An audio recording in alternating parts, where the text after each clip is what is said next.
오늘은 용서와 사랑으로 드러나는 이라는 제목으로 함께 하나님의 말씀을 나누도록 하겠습니다. 오늘 본문 3장 12절 말씀은 그러므로 라는 접속사로 시작되고 있습니다. 이는 본문 바로 앞에 있는 내용을 연결하는 것으로 곧 자기를 창조하신 분의 형상을 따라 하나님을 완전하게 하는 참 지식에 이르기까지 계속해서 지속적으로 끊임없이 새로워지는 새 사람, 즉 옛사람과 그 행위를 벗어버린 그리스도인이 이제 구체적으로 어떻게 살아가야 함이 마땅한지 그 논지를 오늘 본문에서 이어가는 것입니다. 만유이신 그리스도 예수 안에서 새 사람을 입는 것은 인종이나 사회 계급적으로 그 어떠한 차별도 있을 수 없는 것인데, 그렇게 차별 없이 새 사람을 입은 우리 그리스도인의 모습이 또한 구체적으로 우리의 일상의 삶의 현장에서 드러나야 한다는 것입니다. 즉, 새 사람을 입은 그리스도인으로서 이제 우리가 일상을 어떻게 살아가야 하는지, 공동체 안에서 어떻게 살아가야 하는지 그 구체적인 내용을 말씀하시는 것입니다. 본문 12절 말씀을 제가 읽도록 하겠습니다. 그러므로 너희는 하느님이 택하사 거룩하고 사랑받는 자처럼 긍휼과 자비와 겸손과 온유와 오래 참음을 옷 입고. 먼저 우리는 본문을 통해서 하나님께서 우리를 택하셨음을 알 수 있습니다. 그러므로 너희는 하나님이 택하사. 우리가 먼저 하나님을 택한 것이 아니라 하나님께로부터 멀리 떨어져 있던 우리가 하나님의 주권적인 결정에 의해서 택함을 받았다라는 것입니다. 이런 내용은 구약 성경에서도 볼 수 있습니다. 이스라엘 백성들은 하나님의 기업, 거룩한 백성으로 택함을 받았는데, 이는 그 이스라엘 백성들이 먼저 하나님을 잘 찾았기 때문도 아니었고, 그 이스라엘 백성들이 다른 민족들보다 숫자가 많아서도 아니었고, 그들은 그저 하나님께서 그 이스라엘 백성을 사랑하심으로 말미암아, 그리고 하나님께서 그들 조상에게 하신 맹세를 지키려 하심으로 말미암아 택함을 받고 그 종살이하던 이집트에서 건진받았던 것입니다. 여기에는 그 택함 받는 여기에는 이스라엘 백성들의 그 어떠한 공로도 업적도 없습니다. 그저 하나님께서 이스라엘 백성들을 사랑하심으로 성민으로 택해 주신 것입니다. 이는 또한 신약 로마서에서도 확인할 수 있습니다. 제가 로마서 5장 8절 말씀을 읽겠습니다. 우리가 아직 죄인 되었을 때에 그리스도께서 우리를 위하여 죽으심으로 하나님께서 우리에 대한 자기의 사랑을 확증하셨느니라. 하나님께서 우리를 죄와 사망에서 건져내어서 하나님의 백성으로 삼으시기 위해서 아들 그리스도를 보내주셨습니다. 그런데 그때는 우리가 하나님을 찾던 때도 아니었고 하나님의 말씀대로 잘 살던 때도 아니었습니다. 아직 더러운 죄인으로 있던 때, 하나님과 원수된 자로 있던 때였습니다. 그럼에도 불구하고 하나님은 하나밖에 없는 아들 독생자 예수 그리스도를 이 땅에 보내주셨고, 예수님은 우리를 위해서, 나를 위해서 십자가 달려 죽어주셨습니다. 그 이유는 무엇입니까? 우리가 무엇을 잘했기 때문인가요? 우리가 다른 사람들보다 조금이라도 더 깨끗하게 도덕적으로 살고 있었기 때문인가요? 그렇지 않죠. 그저 우리에 대한 하나님 편에서의 전적인 사랑 때문입니다. 그것이 바로 예수 그리스도 십자가에서 드러난 하나님의 사랑, 나를 향한 하나님의 일방적인 사랑입니다. 그러므로 구원은, 택함은 하나님 편에서의 일방적인 사랑으로부터 시작됩니다. 택함을 받는 것에, 하나님의 백성으로 택함을 받는 것에 우리의 어떠한 도덕성도, 어떠한 노력도, 어떠한 공로도 절대 들어갈 수가 없다는 것입니다. 전적으로 타락한 존재인 모든 인간은 구원의 필요성조차도 깨달을 수가 없을 정도로 전적 무능의 상태에 있기 때문입니다. 하나님께 택함을 받아서 거룩하고 사랑받는 자들이 되는 것은 오직 은혜라고밖에 말할 수가 없는 것이죠. 우리가 이런 진리를 기억하고 있는 것은요, 우리가 다른 사람들을 대하는 태도에 정말 큰 영향을 미치기 때문에 매우 중요한 것입니다. 이런 논지를 오늘 계속 이어가겠습니다. 그렇다면 하나님의 이러한 일방적인 은혜와 사랑으로 새 사람을 입게 된 우리 그리스도인의 삶은 어떻게 되어야 될까요? 새로운 정체성에는 그에 걸맞는 새로운 삶, 행동의 방식이 요구됩니다. 자녀가 부모님한테 인정을 받아내고 사랑을 받아내기 위해서 순종하는 것이 아니라 이미 부모님의 아들이고 딸이기 때문에, 이미 자녀이기 때문에 그 정체성에 걸맞게 부모님을 공경하고 순종하는 삶을 살아가야 하는 것과 마찬가지입니다. 하나님의 택하심으로 이미 새 사람을 입은 우리가 살아가야 할 새로운 삶의 방식은 역시 오늘 보면 12절에서 볼 수 있습니다. 그러므로 너희는 하나님이 택하사 거룩하고, 바로 거룩입니다. 이 거룩이라는 말에는 하나님을 위하여 하나님 안에서 구별되다 라는 의미가 담겨 있는데요, 이것이 바로 새 사람을 입은 우리가 살아가야 할 지점입니다. 하나님은 우리를 사랑으로 택하셨을 뿐만 아니라 거룩하게 하셨음을 기억해야 하는 것이죠. 즉 거룩한 성도로 부르심을 받은 사람답게 세상에서도, 교회 공동체 안에서도, 가정 공동체 안에서도 좀 다른 구별된 모습으로 살아가야 한다는 것입니다. 사랑이 하나님께서 나를 택하신 배경이었다면 이 거룩은 하나님께서 우리를 택하신 결과이자 목적지가 되는 것입니다. 다시요, 사랑이 하나님께서 나를 택하신 배경이라면 거룩은 하나님께서 나를 택하신 결과이자 목표라는 것입니다. 하나님의 전적인 은혜 가운데 오직 예수님을 믿는 믿음으로 받게 되는 칭의, 의롭다고 칭함받는 칭의는 하나님의 말씀을 따라 살아가는 성화, 이 성화의 삶으로 이어지고 드러나고 반드시 자라가야 하는 것입니다. 이것이 바로 이미 새 사람이 되었지만 또한 참 지식에 이르기까지 성령 하나님의 도우심으로 계속해서 끊임없이 새로워져가는 그리스도인됨의 특징인 것이죠. 그럼 좀 더 구체적으로 이 거룩이란 어떤 모습으로 드러나는지 12절을 보도록 하겠습니다. 긍휼과 자비와 겸손과 온유와 오래 참음을 옷 입듯이 입는 것으로 거룩이 드러나는 것입니다. 이는 읽진 않았지만 앞에 문맥인 골로새서 3장 8절 말씀에 기록되어 있는 새 사람이 아니라 옛 사람의 특징인 분함, 노여움, 악의, 비방, 부끄러운 말과 정반대가 되는 새로운 삶의 양식입니다. 이 본문 12절에 기록된 이 5가지 요소를 한번 간단히 살펴보겠습니다. 먼저 긍휼이라고 기록되어 있죠. 긍휼, 5가지 중에 첫 번째 긍휼. 이 개역개정 성경의 긍휼로 번역된 이 원어의 의미는요, 문자적으로 하면 자비의 마음 의미하는데, 고대 그리스 로마 사회에서 이 자비는 정의랑 정반대되는 것으로 간주가 되었습니다.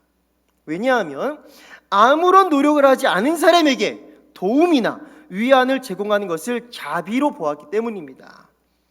이 자비는 기독교에서 매우 중요한 요소입니다. 바로 하나님 자신이 자비로운 분이기 때문이죠. 예수님께서는 하나님 아버지께서 자비로우신 것 같이 너희도 자비로운 사람이 되라고 명령을 하셨습니다.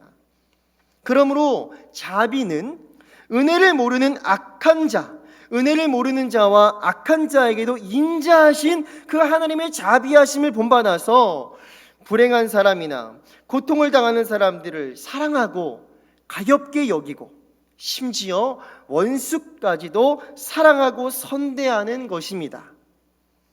새 사람 된 우리 그리스도인이 입어야 할 옷이 바로 이 자비로운 마음이다라는 것이죠. 다음으로 개역개정 성경에 자비, 이게 오늘 본문의 두 번째가 자비인데요, 이 자비로 번역된 단어 크레스토테스입니다. 이 단어는 이 개역개정에는 지금 자비로 번역되었지만 친절을 의미합니다. 이 친절을 의미하는데 구약 시편에서 이 단어는 하나님의 친절을 가리킵니다. 궁극적으로 하나님의 친절은 영원한 심판을 받아 마땅한 죄인들을 은혜와 긍휼로 구원하시는 것에서 나타났습니다. 하나님은 죄인들의 입장에서 정말 도무지 이해가 되지 않을 정도의 친절을 베푸심으로 결국 죄인들을 그 은혜 가운데 회개하게 하십니다. 우리 모두가 하나님께로부터 이러한 친절의 은혜를 받은 사람들이죠. 그러므로 분에 넘치는 하나님의 친절을 경험한 우리 그리스도인의 삶에서 이웃을 향한 친절이 드러나는 것은 너무나 마땅하고 당연한 것이죠. 갈라디아서 5장에서 성령의 9가지 열매 중 하나, 자비로 번역된 단어가 바로 크레스토테스입니다. 즉 친절은 성령의 열매 가운데 하나라는 것입니다. 성령 충만한 그리스도인의 삶에는 우리 주변에 있는 사람, 이웃을 향한 친절의 열매가 맺혀지게 되는데 바로 우리의 삶이 그와 같이 되기를 소망합니다. 이웃을 향한 친절의 옷을 입는 우리가 되어서 그렇게 빛된 우리의 모습, 우리 교회의 모습을 통하여서 세상에서 하나님이 영광 받으시기를 소망합니다. 다음으로는 세 번째, 겸손입니다.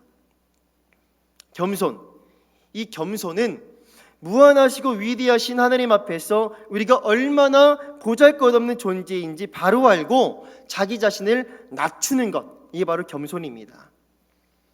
또한 우리 자신보다 다른 사람들을 더 낮게 여기고 더 가치 있게 여기고 나의 이익보다 다른 사람의 이익을 먼저 구하는 것, 바로 이것이 겸손입니다. 제가 빌립보서 2장 3절 4절 말씀을 읽겠습니다. 아무 일에든지 다툼이나 허영으로 하지 말고 오직 겸손한 마음으로 각각 자기보다 남을 낮게 여기고 각각 자기 일을 돌볼 뿐더러 또한 각각 다른 사람들의 일을 돌보아 나의 기쁨을 충만하게 하라.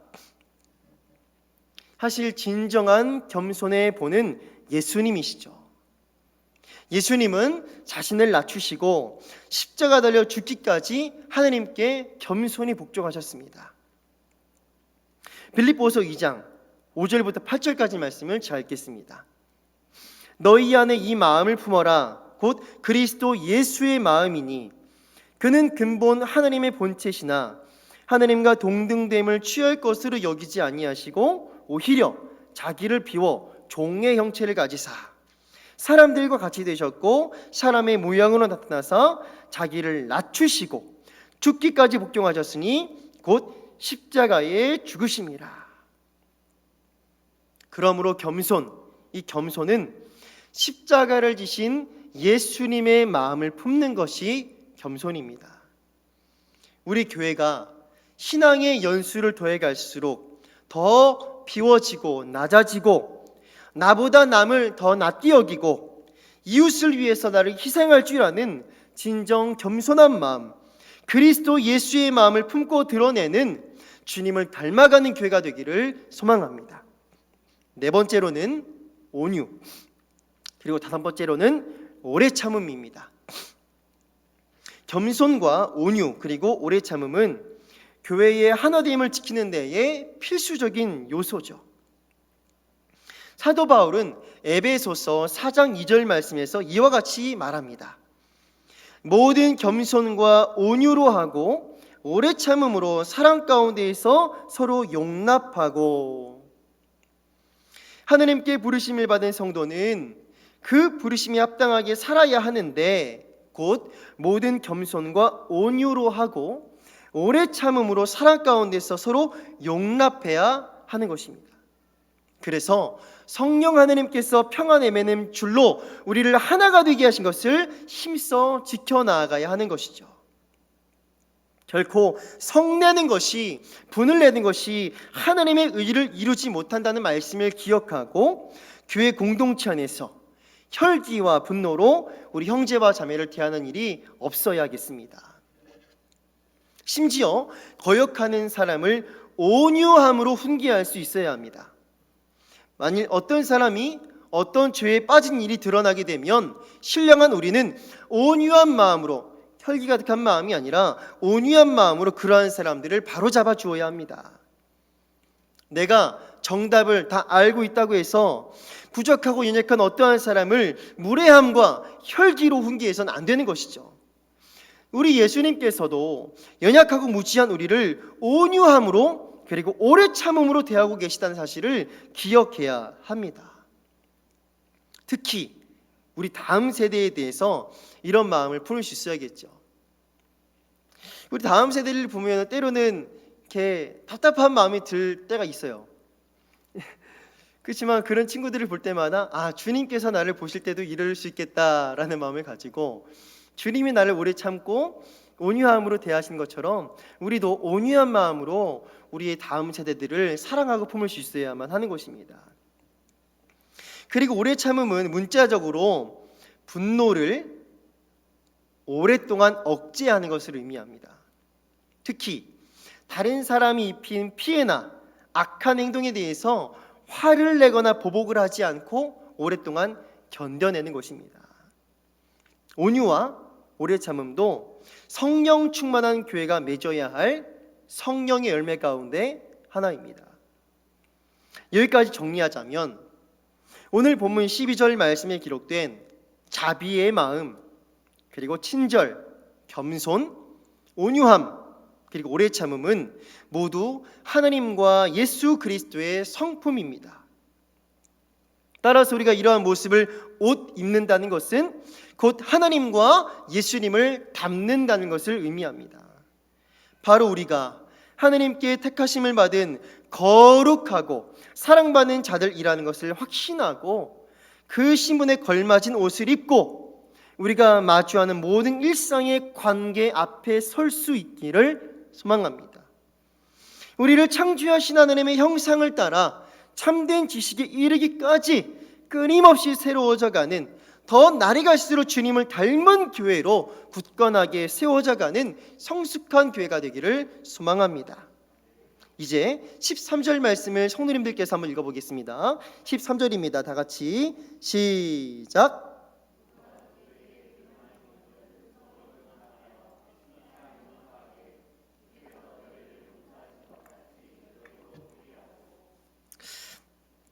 새 사람을 입은 교회 공동체는 자비의 마음과 친절과 겸손과 온유와 오래 참음을 옷 입고 그리고 서로 피차 받아들이고 용서하는 것으로 또한 그 거룩한 새 사람됨의 특징이 드러나야 합니다.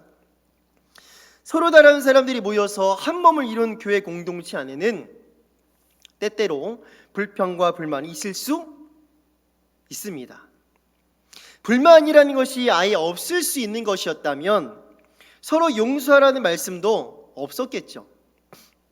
하지만 성경에는 서로 사랑하라는 말씀, 서로 용서하라는 말씀이 정말 많습니다. 우리가 마주하는 많은 인간관계 속에서 심지어 교회 안에서도 불협화음이 일어날 수가 있어요. 그러므로 여기서 중요한 것은 교회 안에서 불협화음이, 의견 마찰이 아예 없는 것이 아니라 그 불협화음에 어떻게 대처하느냐가 중요한 것입니다.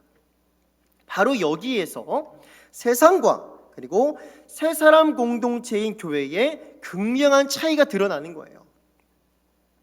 가정과 교회 공동체 안에서 우리가 마주하는 그 인간관계 속에서 불협화음 앞에 어떻게 반응하고 있는지, 그리고 어떻게 반응해 나아가야 할지를 점검해 봐야만 하는 것입니다.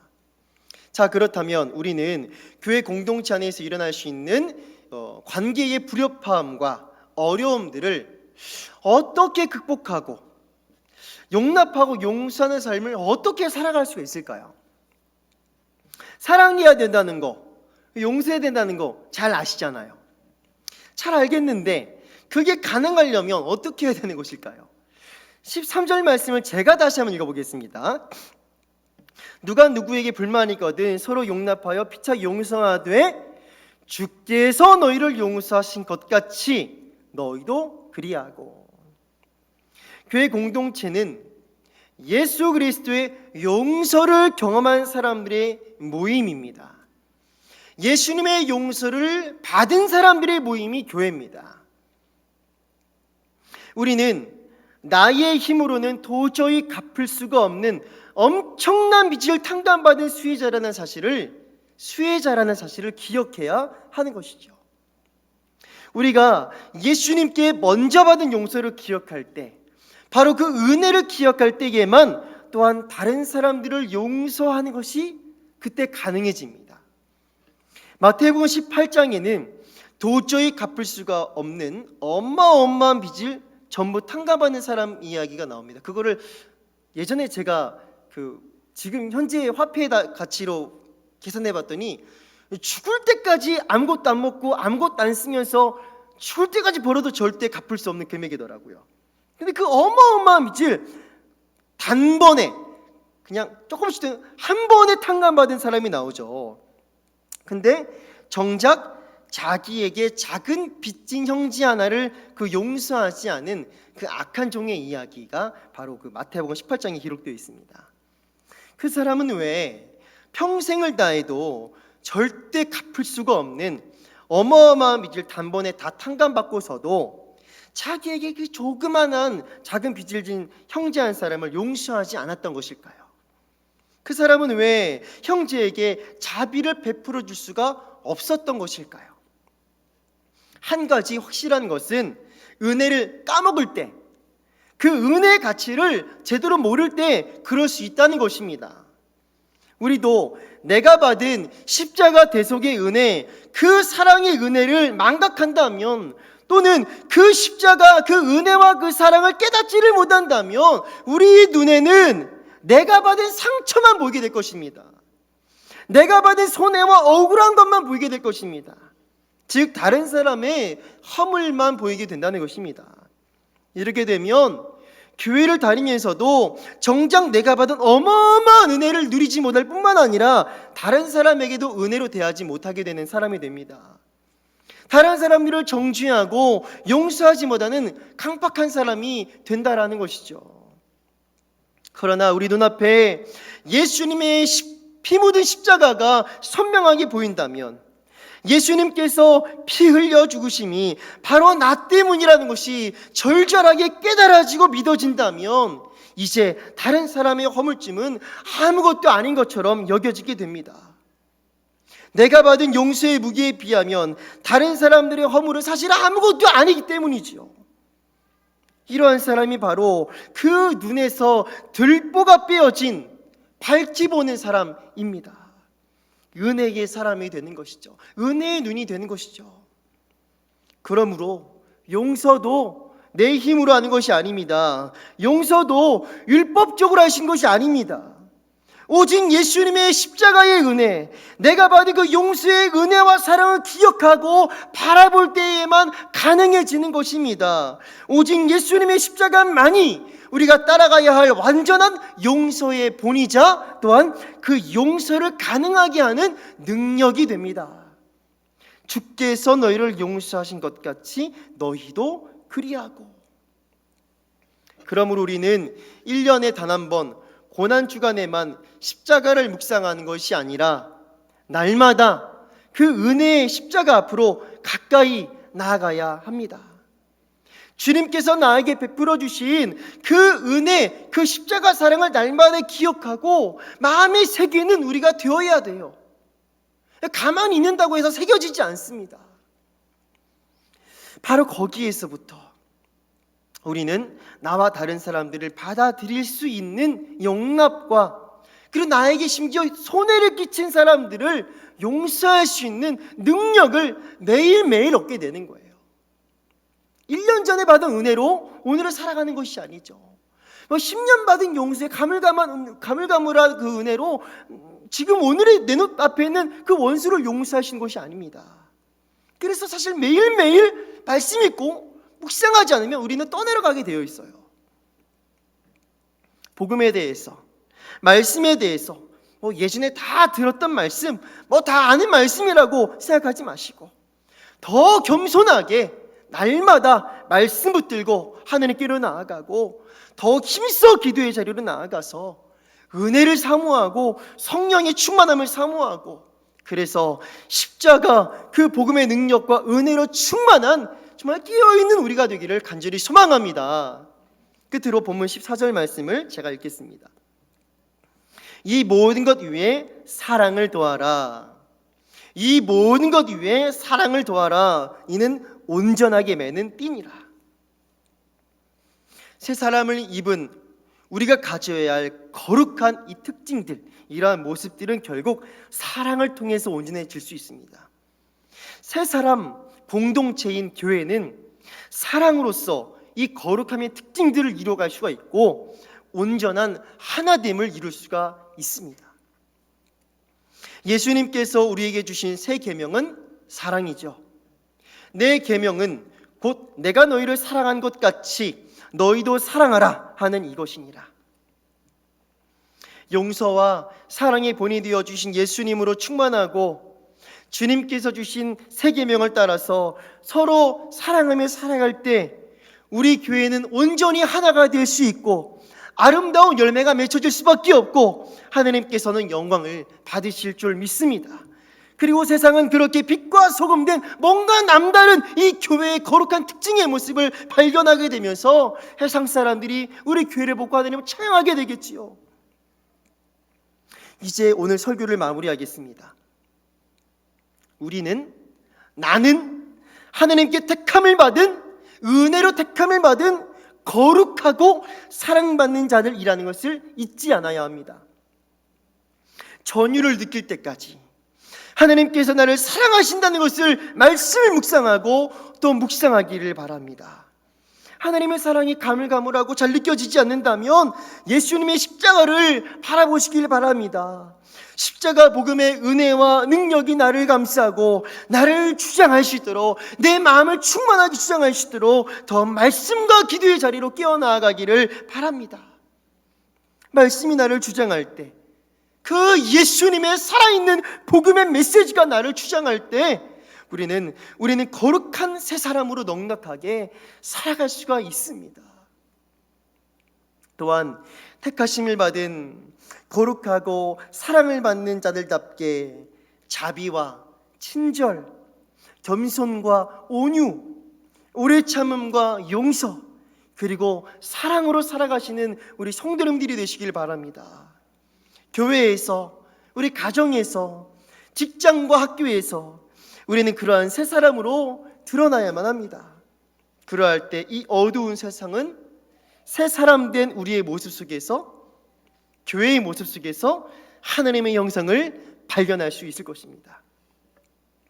그러므로 오직 하나님의 말씀을 더 굳건하게 붙들고 복음의 은혜와 능력으로 충만하여서 거룩한 새 사람으로서의 그 아름다운 모습이 교회와 가정과 직장에서 더욱 밝히 드러나게 되기를, 그래서 하나님께 영광과 찬송과 기쁨이 되는 우리 교회가 되기를 예수님의 이름으로 소망하며 축복합니다.